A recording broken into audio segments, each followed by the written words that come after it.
Hello students, my name is Puneet Dogra. Welcome to study खजाना।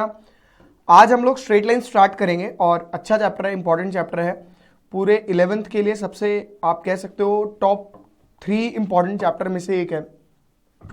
ये 12th में भी थोड़ा बहुत यूज होता है, बच्चों को बड़ा मुश्किल लगता है क्योंकि फॉर्मूला बेस्ड चैप्टर है एक्चुअली में, बट चीजें हैं समझने वाली बहुत अच्छी अच्छी।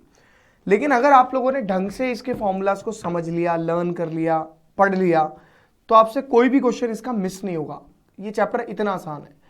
ये एक ऐसा चैप्टर है जिसके अंदर आप पूरे मार्क्स स्कोर कर सकते हो और आप ये मान के चलिएगा कि हर स्कूल में लगभग 10 नंबर का ये चैप्टर आता है।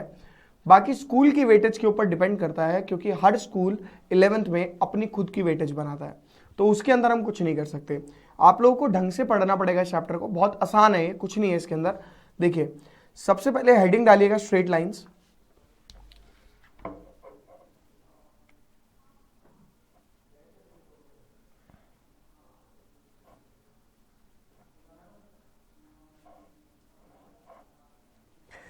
स्ट्रेट लाइन में सबसे पहले हम बात करते हैं लाइंस की। चैप्टर का नाम तो लाइन ही है और ऊपर से स्ट्रेट लाइन है।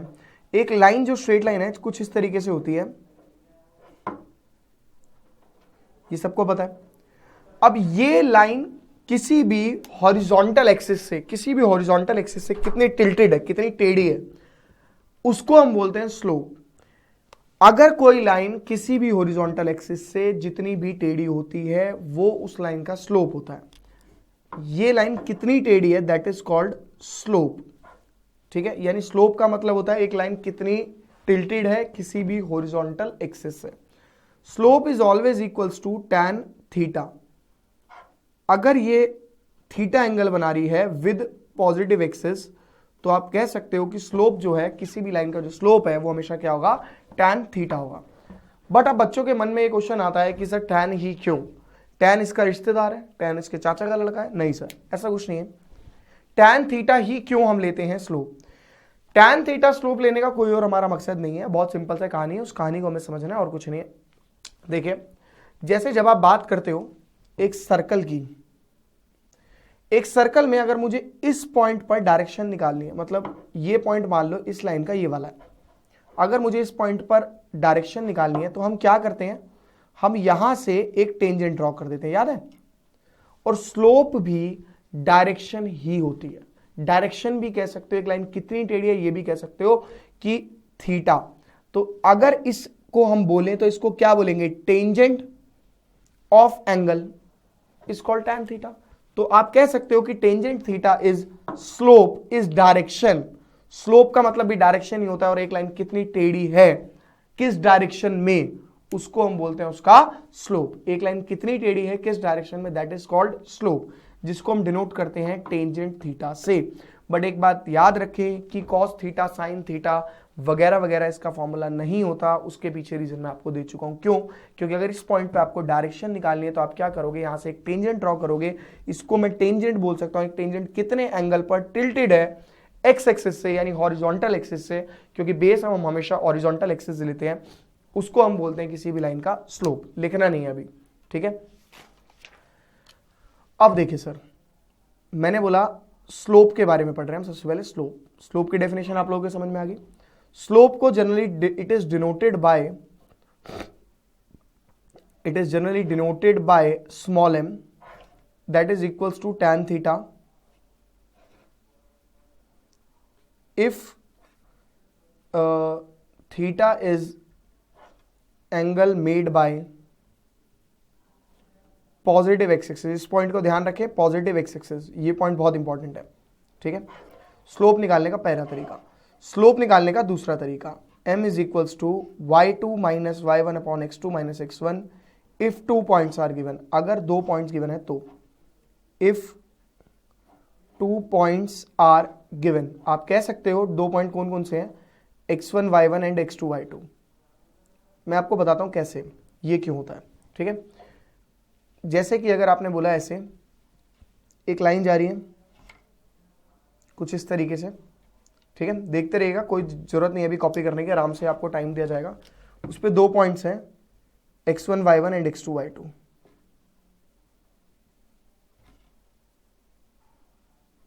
ठीक है, x1 y1 and x2 y2। आपने एक ऐसे, इसको मैं नेक्स्ट पेज पे बनाता हूँ, अभी क्लिक लेना, जगह नहीं है ना यहाँ पे, आराम से लिखने के लिए टाइम भी दूंगा।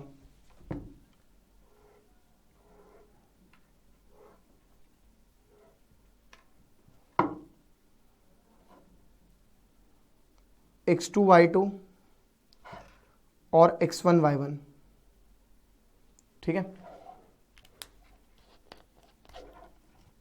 अब देखिए सर,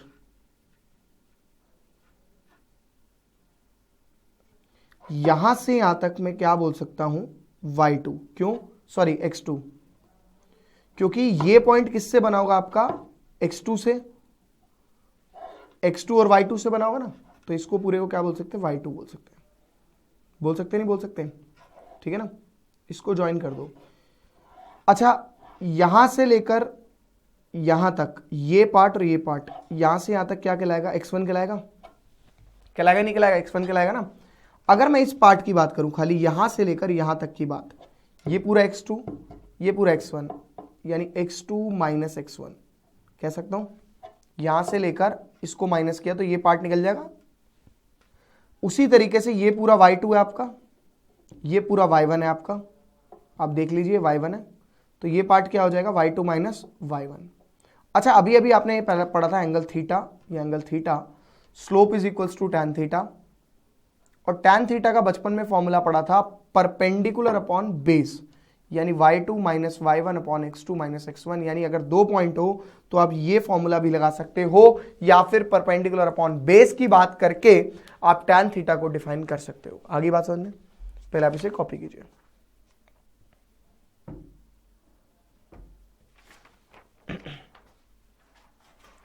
टैन थीटा क्या होता है ये आप लोग समझ चुके हैं, एग्जाम में आपसे कोई नहीं पूछता कि क्यों होता है टैन थीटा, साइन और कॉसेक क्यों नहीं होते, बट हाँ जनरल नॉलेज के लिए हमें पता होना चाहिए, ठीक है।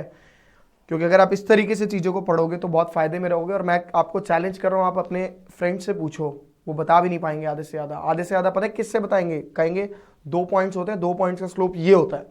अब 2 पॉइंट का स्लोप ये क्यों होता है भाई, इसके अलावा क्यों नहीं होता कुछ और, ठीक है ना। तो यहां पे बच्चा प्रॉब्लम क्रिएट कर जाता है।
ये डायग्राम बना लीजिए एक बारी।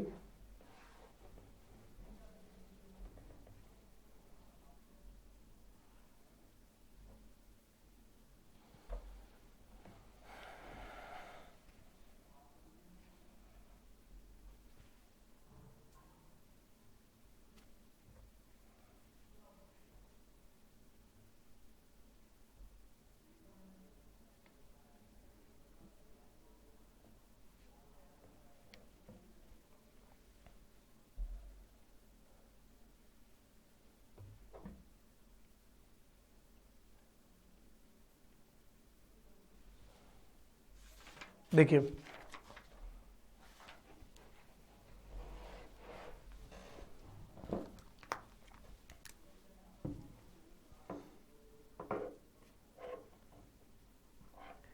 स्लोप हमने निकालना सीख लिया, अब हम समझ रहे हैं इफ 2 लाइन्स आर पैरेलल, कुछ इंपॉर्टेंट पॉइंट्स हैं।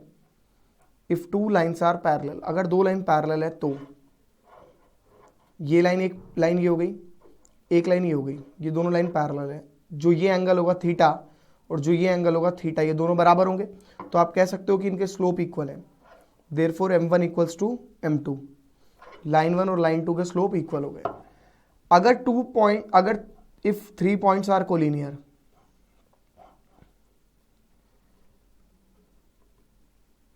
तो आप ये कह सकते हो कि MAB is equals to MBC। इसमें भी स्लोप इक्वल होता है, इसमें भी स्लोप इक्वल होता है। तो हमें कैसे पता लगेगा कि कौन सी लाइन पैरेलल है और कौन से केस में हमारा कोलिनियर है? देखिए बड़ा सिंपल सा फंडा है। अगर आप लोग ये सोच रहे हो कि AB लाइन बना दी हमने और एक BC लाइन बना दी, क्या इन दोनों के, मैंने बोला इन दोनों के स्लोप इक्वल है, तो ये दोनों लाइन पैरेलल हुई? आप बोलोगे यस सर ये दोनों लाइन पैरेलल हुई। मैं बोलूंगा बिल्कुल गलत बता रहे हो आप। ऐसा कोई डायग्राम ही नहीं बन सकता जिसके अंदर B दो अलग अलग जगह पर एग्जिस्ट करता हो। यानी ये लाइन जो है वो यहां पर होगी इसके साथ ज्वाइन, यानी ये ABC जो बन रहा होगा वो इस तरीके से बन रहा होगा। आई बात समझ में? तब आपका स्लोप AB और स्लोप BC बराबर आ रहा होगा। अगर कोई भी एक कॉमन पॉइंट आ जाए, ठीक है, तो इसका मतलब वो लाइंस जो है वो आपस में कोलिनियर है। ये चीज ध्यान रखिएगा, क्योंकि यहां से यहां तक जितनी लाइन टेढ़ी होगी उतनी ही टेढ़ी यहां से यहां तक होगी। जैसे कि अगर मैं बोलूं एक डायग्राम में एक लाइन ऐसे जा रही है, तो यहां से यहां तक जितनी टेढ़ी है वो उतनी ही टेढ़ी यहां से यहां तक होगी। यानी यहां पर भी स्लोप उतना ही, यहां पे भी स्लोप उतना ही, यहां पे भी स्लोप उतना ही। ये चीज ध्यान रखिएगा। तो उससे कोई फर्क नहीं पड़ता, एक चीज ध्यान रखना है, बस पॉइंट का ध्यान रखना है, बस ये चीज। तो आप ये कॉपी कर सकते हो, अगर दो लाइन पैरेलल है तो क्या होगा, ठीक है, 3 पॉइंट्स कोलिनियर है तो क्या होगा।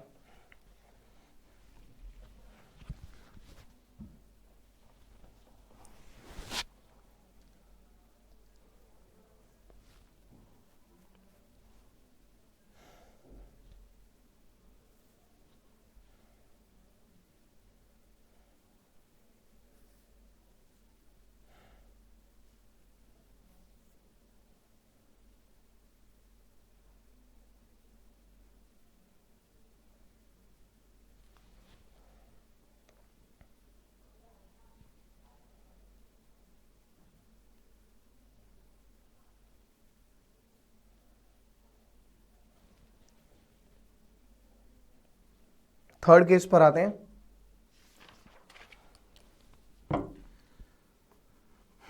If two lines are perpendicular, तो M1 into M2 equals to -1। याद रखिएगा, अगर दो लाइन परपेंडिकुलर हैं यानी एंगल 90 डिग्री बना रही हैं, तो उनके आपस के जो स्लोप होंगे वो ये होंगे। If two lines make an angle, कोई भी एंगल बना रहा है, तो उस केस में हम कहते हैं उस एंगल को हमने मान लिया alpha, that is equals to tan alpha is equals to slope 1 minus slope 2 upon 1 plus M1 into M2 का मॉड्यूलस। लाइन 1 लाइन 2, कोई भी लाइन 1 हो सकती है, कोई भी लाइन 2 हो सकती है, तो उसका स्लोप कोई भी M1 और कोई भी M2 हो सकता है। ठीक है, पहले आप इसे कॉपी करो और समझाऊंगा डिटेल में।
देखिए, अभी तक आपने जो पढ़ा उसमें आपने ये पढ़ा कि किस किस तरीके के स्लोप्स पाए जाते हैं। सॉरी, स्लोप्स नहीं, स्लोप आपने निकालना सीख लिया। उसके बाद आपने ये पढ़ा कि एंगल्स किस तरीके से एग्जिस्ट कर सकते हैं। या तो एंगल 0 डिग्री हो सकता है, या एंगल 90 डिग्री हो सकता है, या एंगल पैरेलल हो सकता है, या एंगल एनीथिंग हो सकता है। क्यों, कुछ भी हो सकता है ना। एनीथिंग के लिए आपने tan अल्फा वाला फॉर्मूला पढ़ा, इसके लिए स्लोप बराबर, इसके लिए भी स्लोप बराबर, बट 0 डिग्री में कोलिनियर, पैरेलल वाले केस में 180 डिग्री, पैरेलल वाले केस में, इस केस में पैरेलल, और 90 डिग्री में परपेंडिकुलर, और एनीथिंग में तो आपको पता ही है क्या। तो इस तरीके से स्लोप 4 पार्ट में हमने डिफाइन करके एग्जिस्ट करा दिया। ठीक है, अब देखिए इससे रिलेटेड क्वेश्चंस 10.1, फटाफट से एक बार 10.1 निकाल लेंगे सारे बच्चे। हमने सिर्फ 10.1 का कॉन्सेप्ट पढ़ा और उसी को हम डिस्कस करने वाले हैं। हम क्वेश्चन नंबर 6 से स्टार्ट करेंगे, पेज नंबर 212 से। ठीक है, करने पहले 6-5 भी हैं, बट पहले क्वेश्चन नंबर 6 कहता है without using Pythagoras theorem show that the point 44 okay 35 okay and -1 कहता है ये 3 पॉइंट है, शो दैट ये 3 पॉइंट्स जो है वो vertices of right angle triangle है, तीनों पॉइंट राइट एंगल ट्राइंगल के वर्टिसेस हैं। ठीक है, सबसे पहली बात, बच्चा ये देख कर ना डायग्राम बना देता है ऐसे, और एक पॉइंट यहां लिख देता है, एक पॉइंट यहां लिख देता है, एक पॉइंट यहां लिख देता है। मैं कहूंगा गलत है। क्यों? मान लो आपने पहला पॉइंट यहां लिख दिया, दूसरा आपने यहां लिख दिया और तीसरा आपने यहां लिख दिया। अब ऐसा भी तो हो सकता ना ये पॉइंट यहां होता था तो प्रॉब्लम हो जाती। मतलब क्या पता ये दोनों पॉइंट की वजह से परपेंडिकुलर होता, आपने इनको तो हाइपोटेन्यूज पे डाल दिया। क्या पता एक पॉइंट यहां पर और ये वाला पॉइंट यहां पर, हो गया पंगा। तो ऐसे डायग्राम नहीं बना सकते। प्रॉपर प्रेजेंटेशन देखेंगे। आप फर्स्ट टाइम इस क्वेश्चन को कर रहे हैं, प्लीज ध्यान दीजिए प्रेजेंटेशन पर। आप ऐसे लिखेंगे, लेट ए 4,4 3,5 एंड सी -1, आपने स्लोप ए बी निकालने की कोशिश करी। क्यों? परपेंडिकुलर आपको प्रूफ करना है। परपेंडिकुलर प्रूफ करने के लिए दोनों स्लोप का प्रोडक्ट -1 होना चाहिए। ये अभी आप पढ़ के आ चुके हो। अगर मैं दोनों स्लोप निकाल लूं तो मैं चेक कर लूंगा कि क्या ये प्रोडक्ट -1 आ रहा है। अगर आ रहा है तो बेस्ट ऑप्शन है, नहीं तो नहीं है। एम ए बी निकाला सर, ये मैंने लिया x1, ये मैंने लिया y1, ये मैंने लिया x2, ये मैंने लिया y2। मेरी मर्जी, मैं इस सेट को यहां पे भी रख सकता था और इस सेट को यहां पे भी, मतलब x2 y2 में इसको भी ले सकता था और इसको x1 y1, मतलब उल्टे भी कर सकता था, फर्क कुछ नहीं पड़ता। फॉर्मूला होता है y2 - y1 upon x2 - x1, y2 - y1 upon x2 - x1। तो एम ए बी आपका आ जाता है sir 1 upon -1, that is equals to -1। अब निकालते हैं एम बी सी। इसको मैंने मान लिया x3 y3, फॉर्मूला चेंज हो जाएगा y3 - y2 upon x3 - x2। ये चीज पता है ना भाई, करना क्या है, 2 - 1 था तो 3 - 2 हो जाएगा। ठीक है, कोई भी पॉइंट निकाल सकते हैं, कोई फर्क नहीं पड़ता। y3 - y2 upon x3 - x2, y3 - y2, y3 - y2 upon x3 - x2, -6 upon -4, ये कट के आ गया मेरा 3/2। आपने दो स्लोप निकाले सर, ये दोनों परपेंडिकुलर नहीं है, ये दोनों स्लोप परपेंडिकुलर नहीं है क्योंकि इनका प्रोडक्ट -1 आना चाहिए।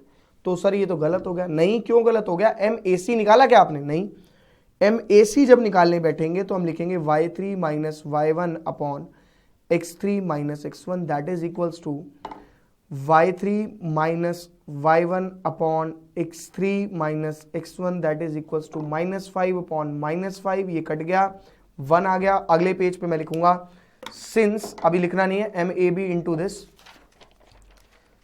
Since M A B into M A C is equals to -1, therefore A B perpendicular to A C. अगर अब आप डायग्राम बनाना चाहते हो तो बना सकते हो।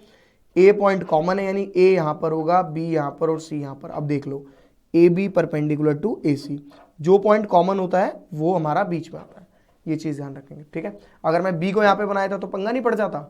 आई बात समझ में? मैं क्या कह रहा था कि बी यहां बनाया था, बी तो है ही नहीं परपेंडिकुलर वाले का पॉइंट, तो ये प्रॉब्लम होती।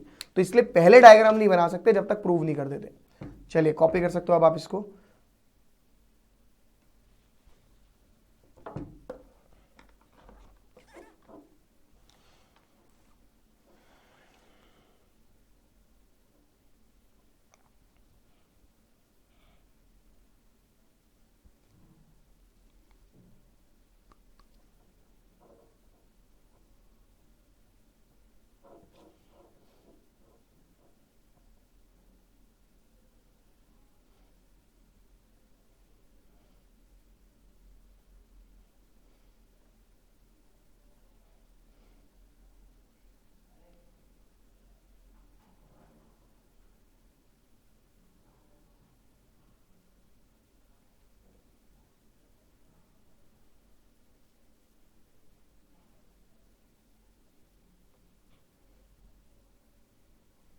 देखिए नेक्स्ट क्वेश्चन, पहले इसे लिख लो। तीनों स्लोप निकालना।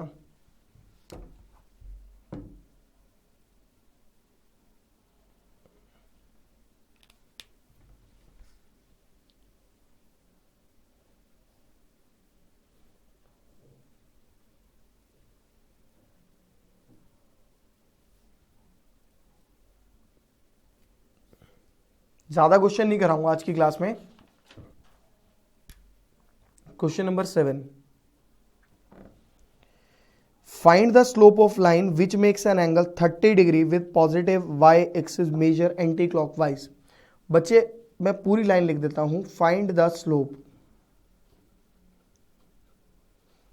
Of line which makes angle 30 degree with positive direction of x-axis measured anti-clockwise।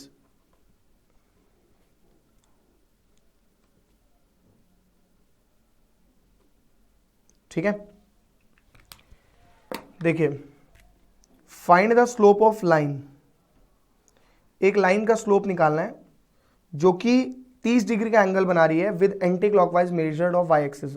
Y axis था ये, गलती से मैंने एक्स लिख दिया, वाई एक्सिस यानी यहां पे। अब वाई एक्सिस से अगर एंगल बनेगा, ठीक है, तो पॉजिटिव वाई एक्सिस से, पॉजिटिव उसने बोला with the positive direction of y axis, positive y direction ये हो गई। अब या तो एंगल यहां पे बन सकता है या एंगल यहां पे बन सकता है, दोनों में से कहीं पे भी बन सकता है, लेकिन उसने क्या बोला है, एंटी क्लॉकवाइज चलना है, यानी इधर को। आई बात समझ में, यानी एंगल जो आपका लाइन बनाएगी वो ऐसे बनाएगी और पॉजिटिव वाई एक्सिस से आपका 30 डिग्री का एंगल बन रहा है। आई बात समझ में कि कितने डिग्री का एंगल बन रहा है। लेकिन आपको जो स्लोप निकालना होता था m is equals to tan theta होता था, theta always makes with positive x axis. Positive x axis ये है, यहां से बेस लेकर बनना चाहिए था एंगल, यहां से बेस लेकर, तो ये पूरा एंगल जो है, ये पूरा angle, this is your theta, that is equals to 90 plus 30 is equals to 120 degree. ये चीज समझ में आ गई? क्यों ये 90 प्लस 30, आपको तो बेस एक्स को लेके कंसीडर करना है ना, तो ये हो जाएगा मेरा tan 120। अब tan 120 हमें नहीं पता कितना होता है, हमने ट्रिग्नोमेट्री पढ़ा नहीं है क्या? tan 90 plus 30 that is equals to cot 30, cot 30 negative cot 30, negative cot 30 यानी माइनस √3। ये आंसर आ गया आपका। यानी डायग्राम्स जरूर बनाएं, डायग्राम से आपका क्वेश्चन आसान हो जाएगा। ठीक है, कॉपी कर सकते हो आप इसे।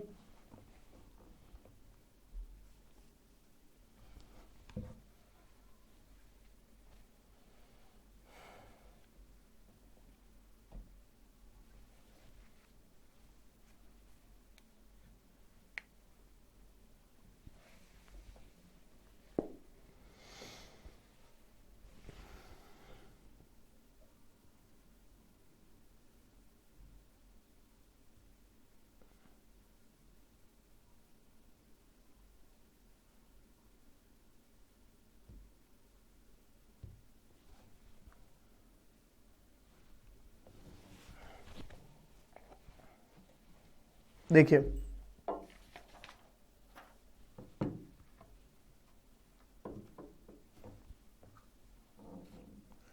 Find the value of x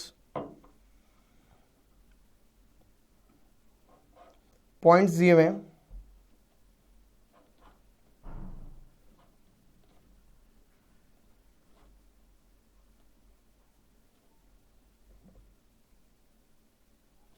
ये कहता है x की वैल्यू निकालो अगर ये 3 पॉइंट जो है वो कोलिनियर है। ठीक है, कोई दिक्कत नहीं है, निकाल देंगे। अब बच्चे के दिमाग में आएगा सर, सबसे पहले हमने लेट किया a x, -1 b 2,1 c 4,5, मैंने बोला m a b is equals to m b c। अब बच्चा कहेगा क्यों सर, ये तो गड़बड़ है, आप m a b को m b c रख रहे हो, m a c नहीं रख सकते। अरे मेरे भाई, अगर 3 पॉइंट कोलिनियर है, पॉइंट कहीं पर भी एग्जिस्ट करें, कहीं पर भी एग्जिस्ट करें, यहां से यहां तक का स्लोप, यहां से यहां तक का स्लोप और ये पूरा स्लोप आपस में बराबर ही तो होंगे, क्योंकि लाइन टेढ़ी हट थोड़ी जाएगी, कोलिनियर है, सीधी जा रही लाइन। समझ रहे हो बात को? तो कोई से भी दो ले लो, आपकी मर्जी है, एम ए बी और एम बी सी ले लो। ठीक है, एम बी सी और एम ए बी ले लो, मतलब जो मैंने लिया एम ए सी और एम ए बी भी ले सकते हो, बात वही है। मैंने इसमें y2 minus y1 upon x2 minus x1 is equals to bc y2 minus y1 upon x2 minus x1, ये हो गया 1 + 1 upon 2 minus x is equals to 4/2, तो ये होगा 2 upon 2 minus x is equals to 2, तो 1 is equals to 2 minus x, therefore x में उधर ले गया, x is equals to 2 minus 1 that is equals to +1। ये मेरा फाइनल आंसर। सिंपल क्वेश्चन है, 1 मार्क्स वाले क्वेश्चन चल रहे हैं अभी, कॉपी कर सकते हो आप।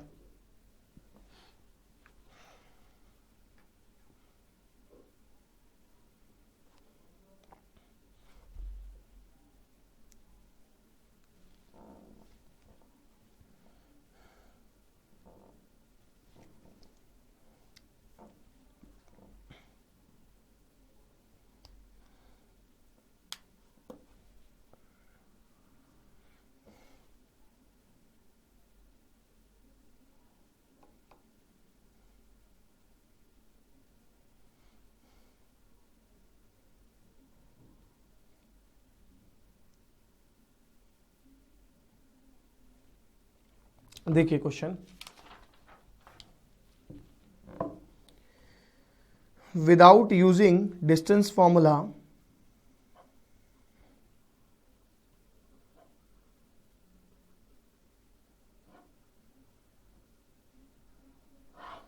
show that the points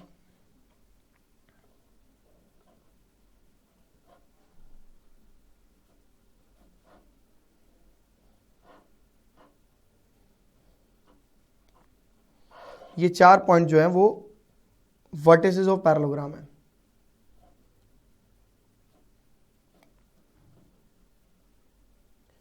एक बात बताओ, वर्टिसेस ऑफ पैरेललोग्राम कब हो सकते हैं? जब अपोजिट साइड्स आर पैरेलल, यही हो सकता है case. Solution, let A B C and D are the vertices, ये वर्टिसेस है। आपने कुछ नहीं करना, आपने सारे स्लोप निकालने। आपने निकाला एम ए बी, देखिए एम ए बी कैसे निकलेगा, 0 - 1 माइनस लगा के अपॉन 4 - -2 यानी 1 upon 4 + 2 that is equals to 1/6। M B C निकालेंगे, बी सी यानी 3 - 0 upon 3 - 4 that is equals to 3/-1 यानी -3। एम क्या निकालेंगे, सी डी, सी डी निकालेंगे 2 - 3 वही y2 माइनस y1 और x2 माइनस x1 यानी ये हो गया -1 divide by -6 that is equals to 1/6। C D निकल गया। M A C, A D, A D में 2 - -1 डिवाइडेड बाय -3 और ये -3 comma -2 that is equals to 3 divided by -5। एक सेकेंड, अच्छा ये +2 हो जाएगा क्योंकि 2 बार माइनस है ना, तो ये हो जाएगा -1 यानी ये हो गया -3। अब आप देख सकते हो कि आपके एम ए बी और सी डी दोनों इक्वल हैं और ये दोनों इक्वल है। अब इन दोनों केसेस की बात कर रहा हूं, ए बी और सी डी की, इन दोनों में कोई भी पॉइंट कॉमन नहीं है, इसका मतलब लाइंस पैरेलल होंगी। ठीक है, इन दोनों में कोई भी पॉइंट कॉमन नहीं है, इसका मतलब ये भी लाइंस पैरेलल है। सिंस एम ए बी बराबर एम सी डी, ठीक है, therefore A B parallel to C D. ठीक है, since B C M B C बराबर M A D, therefore B C parallel to A D, hence ABCD is a parallelogram, hence ABCD is a parallelogram, proved हो गया भाई। ठीक है, copy कर सकते हो। क्वेश्चन आसान है, समझने बस बढ़िया तरीके से।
देखिए next question, question number 10,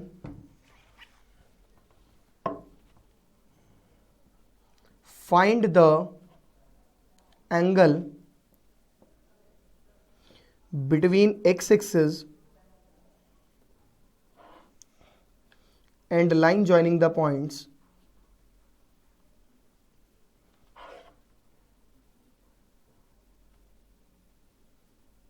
3, -1 and 4, -2.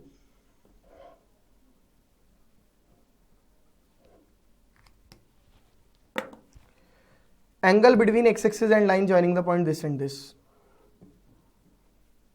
देखिए सबसे पहले x3 y -1, x3 y -1 यहां पर लाई करेगा लगभग, x4 और y -2 यहां पे लाई करेगा। यानी ये लाइन कुछ इस तरीके से जाएगी। जरूरी नहीं है, क्या पता इधर से ओरिजिन से पास होते हुए जाए, क्या पता नहीं, बट हमें जरूरी नहीं है। बड़ी लाइन इस तरीके से जाएगी कुछ। अब आपको ये एंगल निकालना है, ये जो x एक्सिस है इसका और इस लाइन के बीच, उसने कहीं नहीं बोला कि पॉजिटिव है या नेगेटिव है, बट इन दोनों के बीच का जो एंगल है दैट इज थीटा। आ रही है बात समझ में? That is called theta. और एवरीबडी नोज दैट m बराबर tan थीटा, m यानी स्लोप। और 2 पॉइंट से स्लोप निकालने का बहुत बढ़िया तरीका होता है अपने पास, वो बढ़िया तरीका हम अप्लाई कर देंगे। कैसे? m is equals to y2 minus y1 upon x2 minus x1, that is equals to -2 + 1 upon 1। m यानी tan थीटा और थीटा यानी पता नहीं थीटा क्या, -1। अब थीटा -1 अपना ऑब्वियस है ना, इस क्वाड्रेंट में भी होता है और इसमें भी होता है, ठीक है। लेकिन आपको ये वाला एंगल लेना है, ये वाला एंगल। तो एंगल कितना बढ़ेगा? 135 डिग्री। बता रहा हूं कैसे, -tan π/4, ठीक है। tan से tan कट नहीं सकता, नेगेटिव आएगा नहीं, क्योंकि ये पूरा एंगल जो है वो 90 से बड़ा है, तो नेगेटिव कैसे हो सकता है? 90 प्लस समथिंग है। और अगर आपको सेकंड क्वाड्रेंट में पहुंचना है, भाई एंगल जो है आपका सेकंड क्वाड्रेंट का है, तो पाई माइनस कर सकते हैं, यानी इसको लिखेंगे tan π - π/4, यानी ये आपका आंसर आ गया, थीटा इज इक्वल्स टू 3 π/4। और ये कॉन्सेप्ट आप ट्रिग्नोमेट्री में ऑलरेडी पढ़ चुके हो 3.4 में। तो क्वेश्चन बहुत सिंपल है, कुछ भी नहीं है, कॉपी कर सकते हो।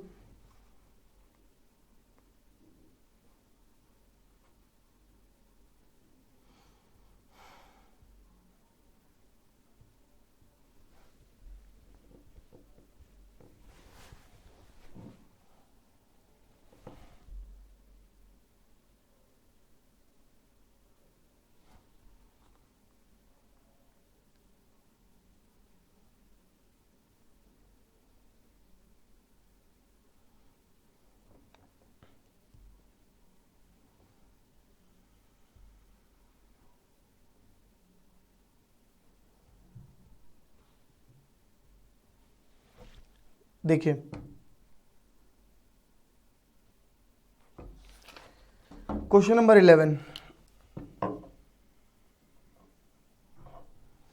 The slope of line is double of another line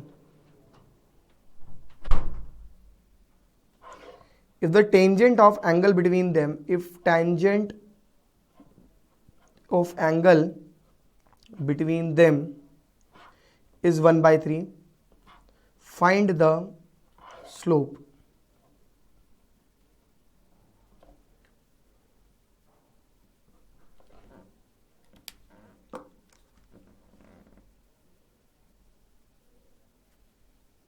देखिए, let the slope of first line is m1, slope of line 1 is m1, therefore the slope of line 2 is m2, but m1 is equals to twice the m2, यही बोला उसने। m1 जो है वो twice the m2 according to question, यही बोला ना भाई। Slope of first line is double the slope of another line या सेकंड लाइन, आप ये कह सकते हो। If the tangent of the angle between them is 1/3, tangent of angle between them is 1/3 का मतलब है कि टेंजेंट होता है tan theta is equals to 1/3। आई बात समझ में? tan theta is equals to 1/3। और tan थीटा का जो मतलब ऐसे टेंजेंट ऑफ अल्फा भी बोल सकते हो, tan अल्फा बोल लो, क्योंकि दो लाइन है ना आपस में कट रही हैं। अब tan अल्फा का फॉर्मूला हमने क्या पढ़ा था? m1 minus m2/1 plus m1 into m2 का मॉड्यूलस बराबर 1/3। ठीक है, आप पहले इतना लिख लो क्योंकि अगले पेज पे मैं इसका पूरा सॉल्यूशन कर दूंगा फिर।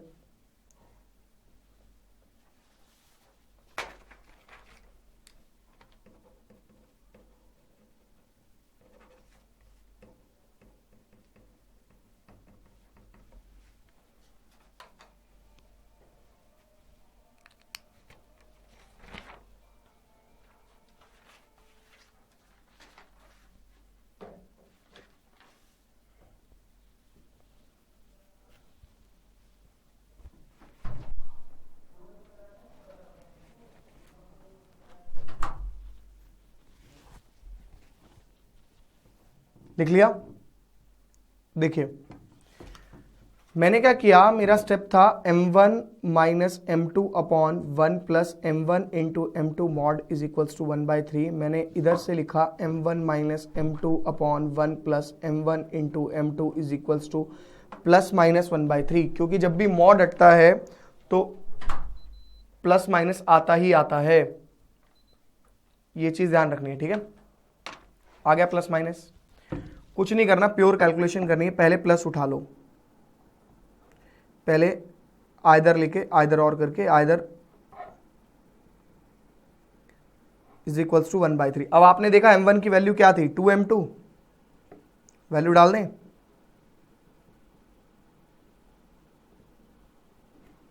वन बाई थ्री कैलकुलेट करते रहेंगे इसको आराम से, जल्दी नहीं है कोई।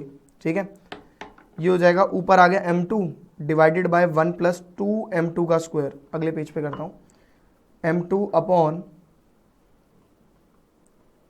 अपॉन 1 प्लस 2m2 का square is equals to 1/3। Cross multiply किया, 3m2 बराबर 1 प्लस 2m2 का स्क्वायर, और ये हमारा हो गया 2m2 का square minus 3m2 plus 1 is equals to 0। इसकी कर देंगे मिडल टर्म स्प्लिटिंग।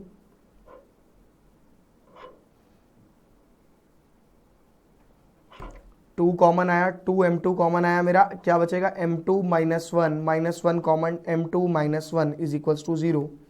आप कह सकते हो 2m2 माइनस 1 और m2 माइनस 1 बराबर 0। Therefore 2m2 minus 1 equal to 0। यहाँ से m2 मेरा आ गया 1/2 और यहाँ से मेरा m2 आ गया प्लस 1।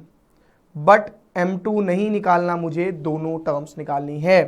अगर m2 मेरा 1/2 है तो आपको पता होना चाहिए therefore m1 is equals to twice the m2, 2 into 1/2, यानी m1 कितना आ गया? 1।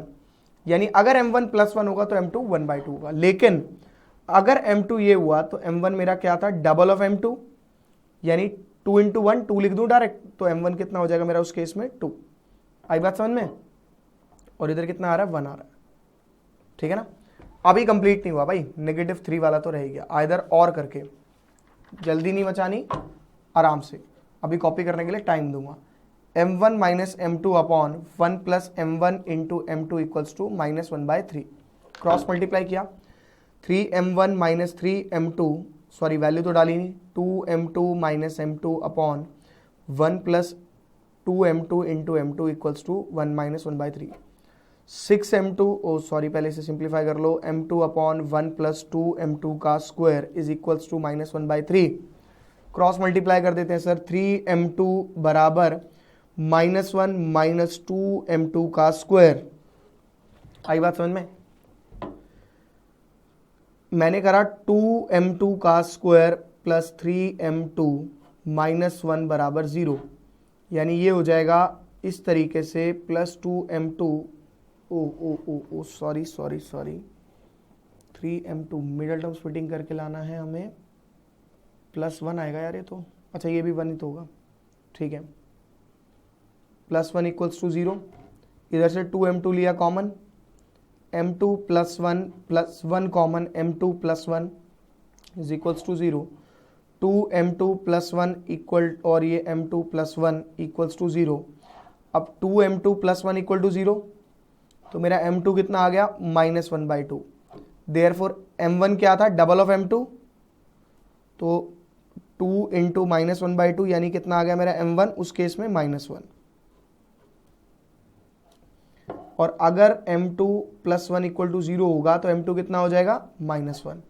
ठीक है, सबको पता है m1 बराबर 2m2, -2 आ गया m1, यानी 1 2 और पीछे 2, टोटल 4 m1 होंगे और 4 m2 होंगे। ये चीज ध्यान रखना, ठीक है। तो कॉपी कर लीजिए इसे, क्वेश्चन आसान था, सिर्फ कैलकुलेशन है उसके बाद। पहले ऊपर से कॉपी करो, नीचे वाला मैं अपने आप अभी शीट दिखा दूंगा, ठीक है।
देखिए next question, question number 12। A line passes through, एक लाइन पास कर रही है यहां से x1 y1 and hk। If the slope of line is m, show that, आपको ये शो करना है k माइनस y1 बराबर m into h minus x1। बहुत आसान क्वेश्चन है ये, जितना कॉम्प्लिकेटेड दिख रहा है उतना ही आसान क्वेश्चन है। इस चैप्टर का सबसे इजी क्वेश्चन और आज की क्लास का लास्ट क्वेश्चन, ठीक है। उसके बाद अगली क्लास में करेंगे हम 13 क्वेश्चन इज इंपॉर्टेंट क्वेश्चन जो इसके बाद वाला है। कहता है 2 पॉइंट से लाइन पास कर रही है x1 y1 और दूसरा hk से, और कह रहा है स्लोप बना रहे हैं हम, शो कर दो ये इसके बराबर। यार सबको पता है स्लोप बराबर k minus y1 upon h minus x1। Cross multiply कर दो, m into h minus x1 बराबर k माइनस y1, और इसको आप ऐसे लिख सकते हो k minus y one is equals to M into H minus x one, मतलब इसको यहाँ पे लिख दिया और इसको यहाँ पे लिख दिया, और आप देख लीजिए आपका आंसर प्रूव हो चुका है। हो गया, मतलब इतना नकली क्वेश्चन था ये। अब इसका क्या करें भाई बताओ, क्वेश्चन आसान है, मैं क्या कर सकता हूँ।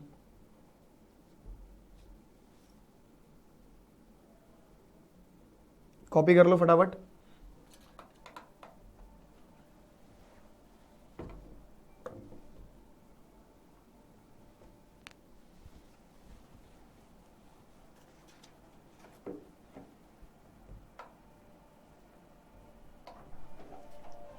तो ये लास्ट क्वेश्चन था अपनी क्लास का, आज क्लास कंप्लीट।